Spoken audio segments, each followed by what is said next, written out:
पाटलांना गोळ्या घालण्याची आम्ही सांगितलं होतं. फड म्हणल्यावर मग ते तिकडेच आलं पुन्हा हा परळीचं टोळी लाभार्थी हो. टोळी. तुम्ही नाही ऐकली का? काय वाटतं आपल्याला हे जेलमध्ये असं जर- नाही नाही, ये ना, ये येऊ द्या त्याला. त्याला ये, गोळ्या घालायला येणार आहे का मला ते चांगली गोष्ट आहे. तू ये तर फक्त, तुला लक्षात येईल त्याचे दुष्परिणाम काय असते, परिणाम काय असते.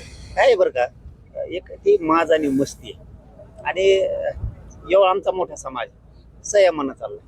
त्यांना वाईट दिवस बघायचे असतील, त्याला मी काय करू शकत नाही. पण तू फक्त ये, मग तुला कळल.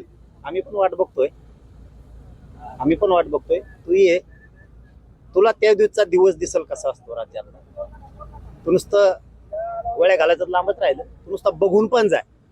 तुला उद्रेक काय असतो ना, की डबल एकदा भारत देश बघल. उद्रेक काय असतो, रक्त कशाला सांडलं म्हणतात. तुमचे पाय एकीकडे, हात एकीकडे, मुंडकं एकीकडे झालेले दिसेल. फक्त तुम्हाला गोळ्या घालून मारून दाखव, तुझं सुद्धा कोणी राहत नाही. हे पण ध्यानात ठेव. आमची तेवढी मजबूत एकजूट झाली, आमची सुद्धा मजबूत टीम आहे. तुम्ही काय टेन्शन घेऊ नका मला. तुमच्याजवळ गोळ्या आहेत तर मराठ्याजवळ बी गोळ्या आहेत.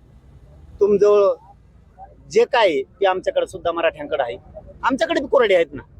तुम्ही जर आमचे लोक मारणार असलात गोळ्या घालून, आमच्याजवळ कुऱ्हाडी आहेत, कोयते आहेत, सगळे आहे आमच्या लोकांकडे सुद्धा. तू फक्त समोर ये, तुला त्या दिवशी कळत तुझ्या लाभार्थी टोळीचा मोरख्या बी जिथं सापडेल तिथं मरतोय का नाही बघ म्हणा. जिथं